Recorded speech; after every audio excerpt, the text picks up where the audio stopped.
Dapat ang buhay nga, tulad ng sinabi natin, payapa. Tahimik. Bakit? Pag tumitingin tayo sa mga museums, sa mga malalaki mga galleries, pag nakita natin yung mga na-create na artworks ng mga bansa, ng mga sibilisasyon, at itinapat natin doon sa mga period na ginawa yung mga works of art, kadalasan, kasi peaceful yung panahon. Hindi nasa giyera yung bansa, hindi sila lumilikas, hindi sila tumatakbo, hindi sila busy trying to survive or killing other people. That's why they're able to create finer things in life. Sa atin mang buhay, hindi man tayo gumagawa ng great works of art, pero maraming nagagawa na mas pino, mas mabuti kung tahimik ang buhay natin. And one step in having a more peaceful life, as far as possible, when you can choose, go only with people you agree with. Go only with people who agree with you. Hindi laging may choice. Kung minsan naoobliga ka to go with people, whether you like them or not, whether they agree with you or not. But whenever you can, sabi sa Amos 3:3, do two walk together unless they have agreed to do so. Sino nga namang dalawang tao ang maglalakad ng sabay papunta sa iisang direksyon, sa iisang bilis or speed na hindi naman nila pinagkasundoan na gawin yon? Kasi pag hindi kayo magkasundo, magkasabay kayo maglalakad, magkakagilit kayo dahil yung isa mas mabagal o yung isa mas mabilis. Yung iba gustong lumiko sa kanan, yung isa sa kaliwa. Iba't iba ng pag-aaway-awayan. Kaya dapat pinipili natin hanggat maaari na yung kasama natin kasundo. Very especially apply this in marriage. Kung may choice kayo, may choice pa kayo, mamimili pa kayo ng talagang mapapangasawa sa buhay, piliin nyo yung kasundo nyo. Hindi yung boyfriend mo pa lang, girlfriend mo pa lang, nagtatalo na kayo, nagko-contest na kayo, magkaiba na kayo ng mga pamamaraan, ng prinsipyo sa buhay. Anong klaseng married life ang magkakaroon? Pero hindi na ito pinag-uusapan ng mga kasal na. Nandiyan na yan, pagtsagaan nyo na. Make the most out of it. Pero kung pumipili pa, dapat hindi ka lang puro bulag na pag-ibig, hindi puro emosyon, hindi puro nagagandahan ka lang kasi kaya yun ang gusto mo. Dapat magkapareho kayo ng gusto mangyari sa buhay, ng style sa buhay, maaaring ng ugali. O kung magkaiba naman ugali nyo, yung nagkakaya nyong pag-isahin yun dahil meron mas malaki kayong agenda, your love for each other. Apply this also in friendship. Siyempre, nakikipagkaibigan ka doon sa mga tao na pareho kayo ng mga goal. Kaya yung iba napapahamak sa buhay, napapasama sa maling barkada, sa maling grupo, nadadala siya sa mga maling gawain. Even in partnerships, like in business, pag magkaiba kayo ng policy, yung pala mandaraya siya, ayaw mong mandaya, gusto niya pala ganitong style, ikaw ayaw mo ng ganong style, kailangan meron kayong agreement. In associations, even in memberships, and very especially in church membership. Kung kayo umaattend pa lang ng Bible study, nakikifellowship, at hindi pa kayo committed to become a member of a church, don't commit at once. No? Tingnan nyo muna yung church culture, tingnan nyo yung style nila, yung pamamaraan, ng pamumuhay. Kung makakasundo nyo at gusto nyo yon. Iisa naman ang Diyos, iisa ang Biblia, pero maraming iba't ibang church cultures. So why don't you join a church that best expresses your aspirations and where you can have peace? Na hindi laging magkatunggali kayo ng church authority o ng church organization because ibang-iba ang style mo sa buhay. Maraming shades of religiosity and Christianity. It's good to go with those that agree with you and you agree with. So study church culture before committing. There is no compulsion to go with your first acquaintances. Kahit yung mga unang nag-lead sa inyo sa Bible study, unang nagdala sa inyo sa Panginoon, hindi mo kailangan na maging member kayo ng church nila kung talagang iba yung culture ng church na yon sa natural na gusto ninyo. Avoid partnering with people that you don't vibes with. Kahit parang magiging maganda yung negosyo ng kapartner mo, yung ganong tao, pero kung yung mga espiritu nyo hindi nagkakasundo, magkakaroon lang ng gulo yung buhay mo. Find someone else. Avoid untested and prolonged togetherness. Halimbawa, meron kung for the first time makakadate, makakamit, mag-uusap kayo, dapat share kayo glass lang, wag plate. Don't go for dinner, just let's have a drink. Let's have some apple juice, let's have some tea or coffee. Kasi 10-15 minutes lang, tapos na yon. Pero kung nakipag-dinner ka agad, yung pala napakahirap makausap ito, makasundo, hindi mo gusto, ang tagal ng 40-minute or 1-hour dinner. Kung hindi mo pa kilala yung tao, gustong makipag-socialize with you, snacks lang, huwag mo na lunch, mahaba yung lunch. Or lunch lang, huwag dinner, kasi mas mahaba yung dinner. Or probably spend an afternoon with a group, a family, not an overnight fellowship.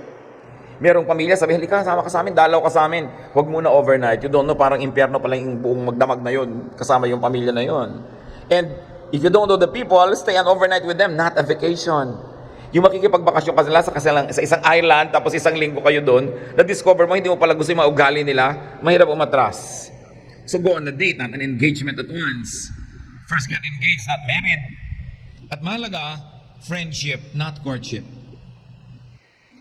Kasi kung magkaibigan lang kayo, lumalabas yung mga totoong ugali na kung minsan nakatago pag nagliligawan. So mas nakikilala mo yung tao. Kaya ang titibay ng mga nagpakasal na dating magkaibigan, nagkagustuhan. Kasi kilala mo na yung ugali niya. Hindi siya nagpapakyut dahil nililigawan mo. At hindi naman extra bait itong si lalaki dahil nanliligaw. Kasi kung nagsimula kayo magkaibigan, mas kilala mo. Why? Because you're going to share life with people. And you have only one life to live on this planet. Kailangan matalino tayo sa paggasta ng panahon. Another step to a more peaceful life is to adjust to people that you must share life with. Kanina pumili, pero merong nakapili ka na, nag-asawa ka na. Meron hindi talaga napipili, no? So kailangan mag-adjust ka.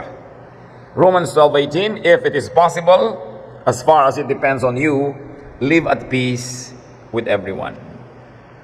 So it's imperative, command, live at peace with everyone. Ibig sabihin, may kakayanan ka na pagiging gawing totoo yun. Sino yun? Kanina tayo nag-a-adjust. Adjust your parents. Adjust your brothers and sisters, your siblings. Kasi hindi naman yun napapalitan. It's a sign of lack of intelligence na yung sarili mong magulang, hindi mo pa ma-adjustan. Yun lang ang magulang mo, wala namang iba. At siguradong gano'n na yung ugali nun pa. Hindi naman bago. Mga kapatid mo, makakasama mo sa bahay habang hindi kayo naghihiwa-hiwalay para mag-asawa at magkani-kanyang buhay, magsasama-sama rin lang kayo, di-adjust para mas enjoyable. Hindi naman forever yan eh. Dahil marami umaalis, nag-abroad, nag-aasawa, bumubukod.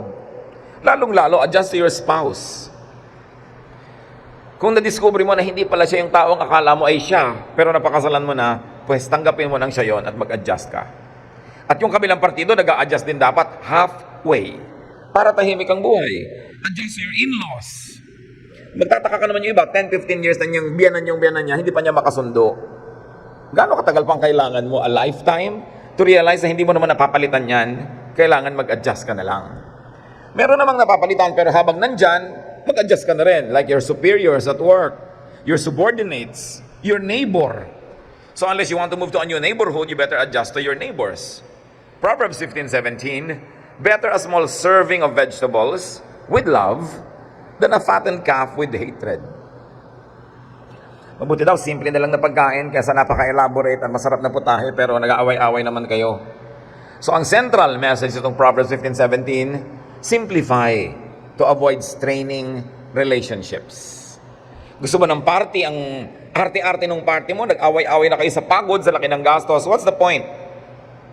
Kumisan ang gusto naman itong bride, pagkabongga-bonggang wedding, pero nainis sa kanya yung bibyananin, sa dami ng mga demands niya, wala namang masyadong pera, simplify. Better na lang, sabi niya, small serving of vegetables than a fattened calf, tapos nag-aaway-away naman kayo. Ang mahalaga kasi sa tao yung kapayapaan, katahimikan, hindi yung nakikita lang ng madla. Yung iba gusto niya, kailangan meron tayong malaki at magastos na event para impressive sa iba, pero kayo pala sa loob ng pamilya nyo, strained na hirap na lahat yung gagastos doon, nag-aaway tuloy kayo. What's the point? Proverbs 25:24, it's better to stay outside on the roof of your house than to live inside with a nagging wife. Mabuti pa daw, tumira ka na lang doon sa bubong, natitirhan naman kasi yung bubong sa Israel kasi flat. Doon ka na lang tumira sa isang sulok doon kasi nasa loob ka nga ng bahay, pero may kasama ka naman nagger. Pwede rin siguro sabihin naman ito ng wife, mabuti pa tumira na lang ako sa bubong kaysa ang kasama ko namang asawang lalaki dito pagkatamad-tamad, batugan. Walang ginagawa, hindi man lang marunong magtiklop ng pinagtulugan niya na kama at mga hindi marunong maghugas ng plato, ang tamad-tamad, mabuti sana ko laki-laki ng kita, hindi naman, tapos tamad pa. So, lalaki, babae, pareho may reklamo yan. Pero ang central message nito, hindi lang dun sa tao na nahihirapan na siya'y lumayo. Dapat yung taong dahilan, kaya gusto tuloy lumayo ng isa, mag-adjust ka. Be companionable. Whether you're a wife or a husband, dapat masarap kang kasama. Lalo sa mga may asawa ito, manalamin kayo at magtanong kayo, masarap ba akong kasama? At tanungin nyo ang inyong spouse. Tanungin nyo talaga, masarap ba akong kasama? Ngayon, pagkakasabi, masarap sila. Alam mo na yun. Baka kandidato na niya maglayas o itaboy ka na dahil hindi siya nakakasagot agad. Siyempre, even silence is a speech. Duty nyo, mga kapatid, kung kayo ay may asawa na maging masarap kayong kasama. Hindi yun optional. It is your duty. Because there's another life that is dependent on what you do with yours. Hindi ka nag-iisa sa mundo. Pag umutang ka, dalawa kayo magbabayad, baka siya pa nga. Di ba? Pag napaaway siya, damay ka rin. Baka ikaw pa nga yung masaktan. Hindi ka nag-iisa eh. Kaya kailangan, masarap kang kasama. At ibig sabihin ng sarap ng kasama, nag-a-agree kayo sa gusto nyong puntahan, paano kayo pupunta doon, at gaano kabilis kayong maglalakbay. Dapat merong agreement. Pakit sa mga magulang, tatanong nyo na sa sarili nyo, masarap ba akong magulang na kasama ng anak? Mga anak din, nagtatanong, masarap ba ako maging anak? Nag-e-enjoy ba mga magulang ko na kasama ako? Why? Because we have a duty to one another. To uplift each other, to prevent each other from falling into sin. Eh kung tayo nakakainis, nakakagalit, lagi na lang yung ating kapwa nagkakasala dahil sa atin. At pananagutan din natin yon. Another way to have a peaceful life is let people be. Especially if you have no stake in them anyway. Wala ka namang taya sa kanila, so huwag mo na lang silang masyadong pakialaman. May mga tao kasi gusto palitan ng lahat. Merong makikipag-away pa sa driver dahil sa sukle. Yung ang liit-liit na bagay, nasaksak tuloy siya, nahampas ng tubo, kung ano-ano nangyari sa kanya. Dahil gusto niyang palitan ng ugali at pamamaraan ng lahat ng tao na nakakasalamuhan niya. May mga tao na dapat mong tulungang magbago, lalo permanent parts of your life. Pero yung nakasama mo lang na isang araw, hayaan mo na lang. Kung open yung tao, tumatanggap ng suggestion dahil matetest mo naman, then be a positive influence. Pero pag alam mong saradong-sarado, mag-aaway lang kayo, what's the point? Hayaan mo na lang siya. And then accept conditions that you must. Yung mga bagay na tinatanggap lang eh. Kasi hindi mo kayang palitan ngayon sa panahon na ito. Philippians 4:12, I know what it is to be in need.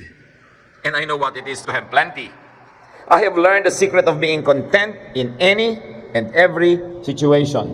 Whether well-fed or hungry, whether living in plenty or in want. So sinasabi dito ni Paul, kung ano ang kalagayan ko, tinatanggap ko. Lalo't alam ko na hindi ko naman kayang palitan. Ang totoo lang mga kapatid, ang mahalaga hindi yung sitwasyon na nakapaligid sa inyo, kundi yung goal nyo. Goal mo ba halimbawa na makatapos mag-aral, pero yung sitwasyon, ang hirap-hirap, ang gulo-gulo ng mga roommates mo. Halos lagi na lang na wala kang time mag-aral kasi maraming trabaho. Pero kung goal mo yon, tatanggapin mo yung sitwasyon, mag-a-adjust ka, and you will do what it takes so that you could finish your studies. It depends on your mission. Ano bang mission mo sa buhay? Mission mo ba kaya ka nakikisama sa mga kamag-anak mo para madala sila kay Lord? Pero ang kukulit nila, ang titigas ng ulo, anong naging ending? Nainit ang ulo mo, nabugnot ka, nag-away-away kayo. You forgot your mission. So dapat alam mo anong goal mo, anong mission mo. And one thing else that is important is your character. Ano bang mahalaga yung character mo? Yung character mo halimbawa na dignified. And so you are surrounded by so many reasons not to be dignified, but you know that your character is important to you. Therefore, you will accept the situation and pass through it with the least damage. May mga sitwasyon na tinatanggap. Kasi nandyan na eh, ano magagawa mo? At pag tinanggap mo na yun kapatid, huwag ka nang nagdadabog, huwag ka nang nakasimangot, kasi tinanggap mo na. Make the most out of it. Hindi ka naman makakarating na uli sa ganong sitwasyon eh. And if you really behaved well, if you did what is good to do, mamaya, magiging blessing pa sa iyo yung sitwasyon kahit mahirap yon. Because you passed it. There are many people who are observing you and you'll never know that these people will remember you in a very important moment and then think of you and probably call you so that you could go up the social ladder or you could improve your life. Pagka hindi mo na kayang palitan, tatanggapin mo. Kung minsan, merong nagkakaroon ng mga kapansanan, hindi na sila nakakalakad, dati nakakalakad sila, alam nga namang buong buhay maging bitter ka. Nabawasan ang iyong paningin. Nagkaroon ka ng mga health issues. Dati kang mayaman, hindi ka na ganun kayaman ngayon. Dati kang iginagalang, nabawasan yun dahil may ginawa kang bumaba ang iyong pagkatao. Tatanggapin mo lahat yon kasi pag hindi mo tinanggap, lalo lang sasama ang kalagayan mo sa buhay. Halimbawa, dati kang malakas tumakbo pero ngayon mahina na yung paa mo dahil nagkaroon ka ng sakit. Okay, probably you can be unhappy for a week or two, a month, maybe 2-3 months, or beyond that, at hindi mo pa tinanggap yon, you are already worsening your situation. Bad na nga eh, ikaw pa yung nagpapaworsen. May mga bagay talagang tatanggapin mo kasi nandun eh. Hindi yun ang gusto mo, pero nandun yon. At pag natanggap mo na yon, makakahanap ka ng space para makakita ka ng enjoyment, fulfillment, and even accomplishment despite that setback. How else do you make yourself more peaceful? Submit to inescapable authority. May mga authority na pwedeng takasan, pero merong hindi. Like the authority of family, of government, the authority of your church, and if you're an employee, corporate authority. Then merong mga situational authorities. Halimbawa, umattend ka ng camp, may camp director. Umattend ka ng retreat, merong director ang retreat na yan. Sumakay ka ng aeroplano, may captain, at saka merong purser, merong flight cabin, na habang lumilipat kayo, sila yung authoritative. Pag sinabi nilang fasten your seatbelt, you fasten your seatbelt. Pag sinabi nilang hindi ka pwedeng tumayo, may turbulence, hindi ka tatayo. Kasi sila yung may authority sa buhay mo habang nandun ka lang naman sa flight. So may mga ganyang authority na lagi, permanent, meron namang pamisa-misa lang na nandyan, but always submit. Why? Because it is for your own good. At yung authority na yon, backed up yun by power. And if you disobey that power will be used against you. 1 Peter 2:13-14, submit yourselves for the Lord's sake to every human authority, whether to the emperor as the supreme authority, or to governors who are sent by him to punish those who do wrong and to commend those who do right. So dapat susunod ka sa authority. Merong rule ng pagbabayad ng buwis ng tama, magbayad ka. Kasi kung nakakalusot ka man, pagka naungkat-ungkat na buklat-buklat, mapaparusahan ka. May authority talaga ang buhay, hindi pwedeng nag-iisa ka lang. Kasi kung nag-iisa ka lang at walang authority, ano mangyayari sa buong sibilisasyon? Jungle, kanya-kanya. Kaya may law, may order. Mamamasukan ka sa isang kumpanya, sundin mo yung mga policy.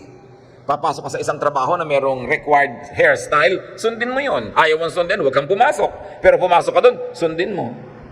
Namasukan ka sa isang bahay, may mga house rules yung bahay na yun, sundin mo. Kung ayaw mo, bumili ka ng bahay mo. Kung hindi mo kaya, namamasukan ka doon, sundin mo. Pero hindi pwedeng nandun ka pagkatapos hindi ka susunod.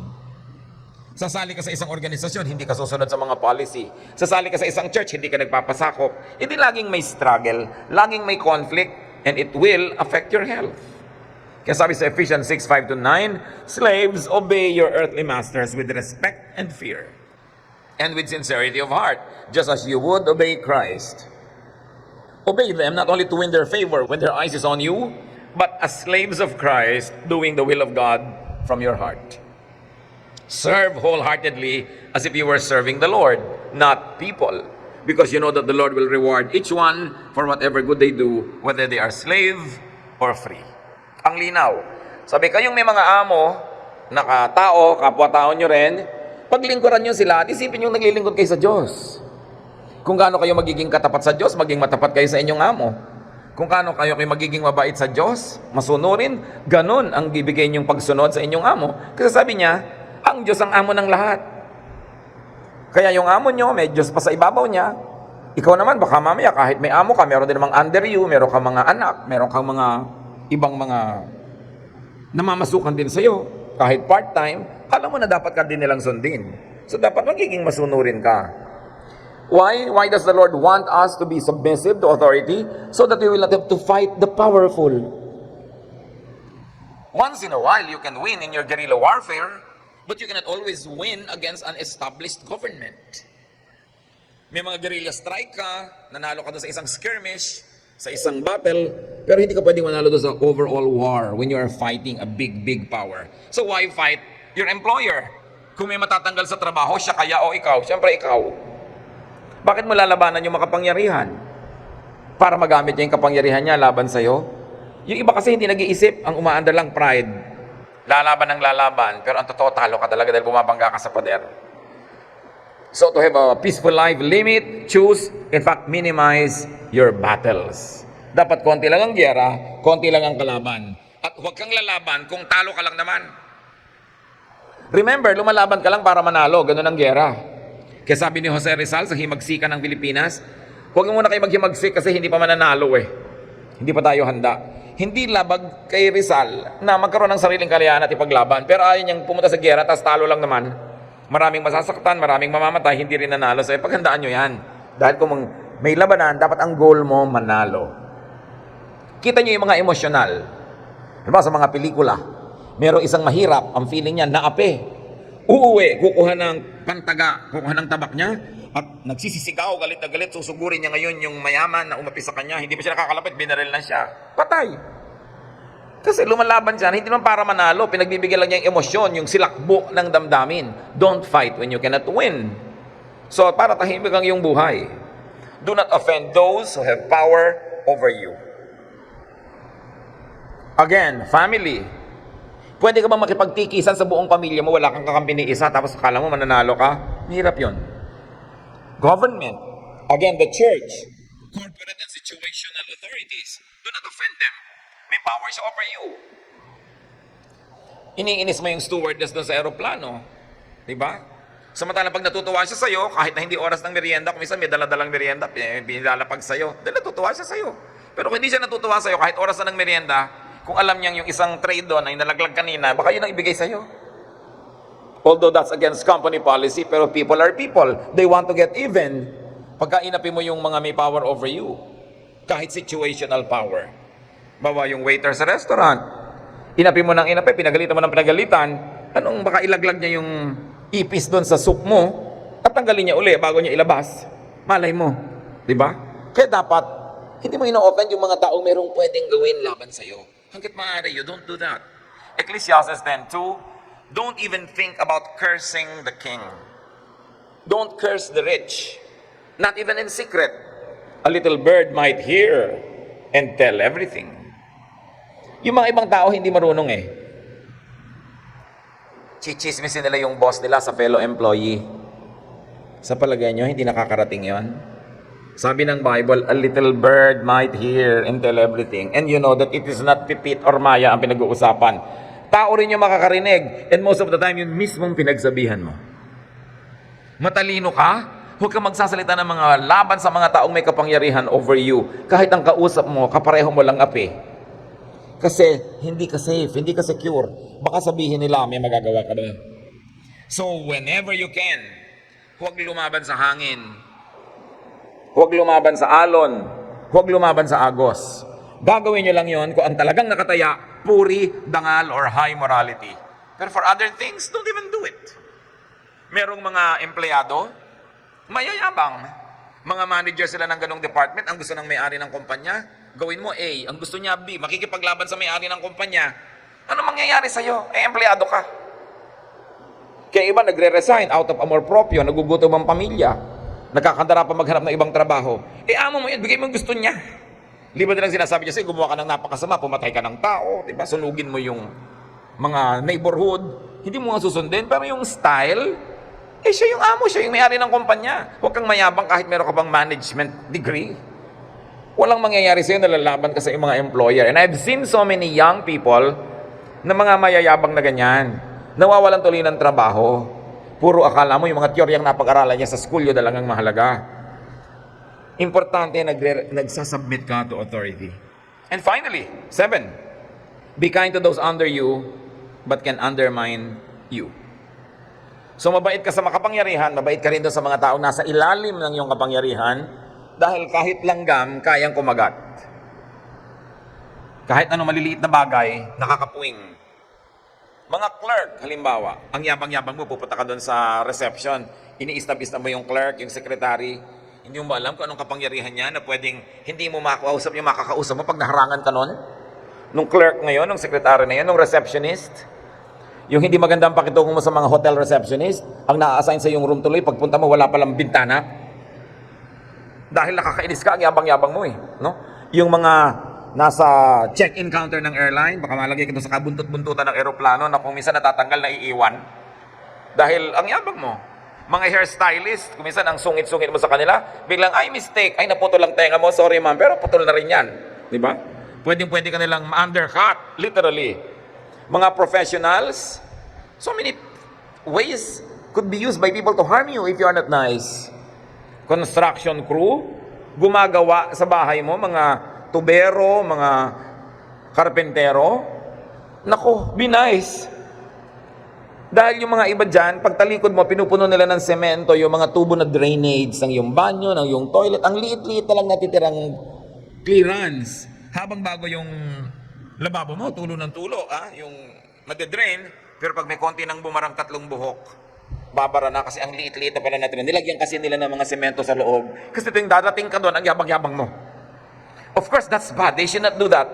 But people do that. So you avoid that. Yung mga ibang electrician, ginagawa nila, after 3 months, short yung bahay mo, masusunog. Tapos nasa labas siya, tuwang-tuwa, nagtatatakbo ka dahil aapoy ka. Dahil inapi-api mo siya. People can always harm you. Be nice. It's always good to be good so that you'll be more peaceful. Ephesians 6:9. And masters, treat your slaves in the same way, meaning with respect and sincerity of heart. Do not threaten them, since you know that he who is both their master and yours is in heaven, and there is no favoritism with him. Sabi yung mga under you, huwag niyong kakalimutan, ikaw naman under God. So pag inapi mo yung mga under you, yung God who is above you can take revenge for the sake of those people. Sabi ni Lord, vengeance is mine. So huwag tayong mang-aapi ng mga taong nasa ilalim ng ating kapangyarihan dahil tayo naman nasa ilalim din ng kapangyarihan ng Diyos at pwedeng-pwede niyang ibawi o iganti yung mga yon. Enjoy a more peaceful life. And once peaceful, you can focus on better, finer, and higher things. Pero paano ka mag-a-accomplish ng great things kung kayo lang mag-asawa, nag-aaway araw-araw? Kung artist ka, will you be inspired? Kung technician ka, will you be able to improve your craft? No. Estudyante ka, lagi ka nakikipag-away sa kapatid mo, paano ka makakapag-aral? How will you excel? Always strive for peace. Kaya ang gusto ng Diyos tayo maging peaceable and peaceful for our own benefit. Hindi para tayo maapi. Kasi kailangan natin ng kapayapaan, katahimikan para tayo mag-excel. Para tayo sumaya. Para marami tayong magawa sa buhay. So that we can move from glory to glory.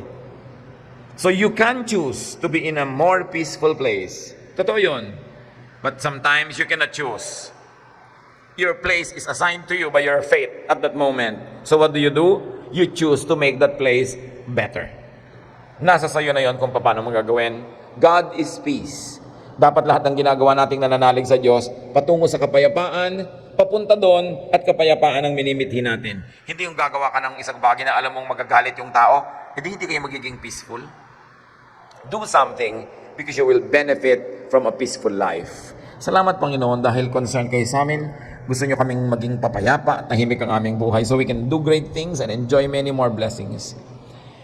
Sa sandaling ito, Panginoon, siyasatin nyo kami kung may mga ugali kami na talagang parang magnet for trouble. Paano kami magsalita? Pag nagsasalita pa kami, may nagagalit o may na-offend. Forgive us, O God. Teach us how to improve our vocabulary.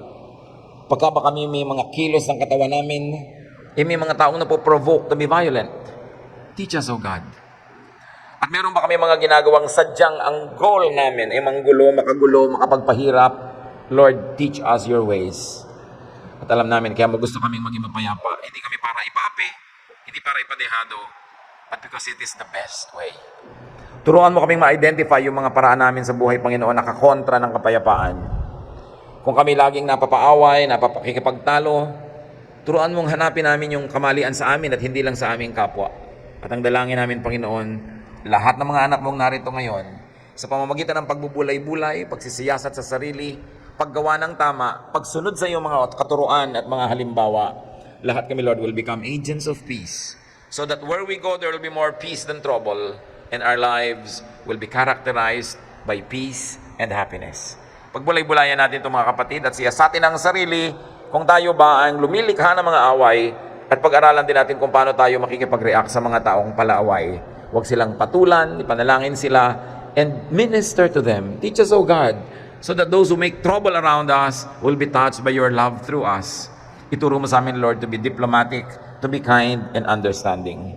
In some moments of silence, let all of these beautiful ideas sink into our hearts and minds. Let the Spirit teach us how to continue to improve our lives.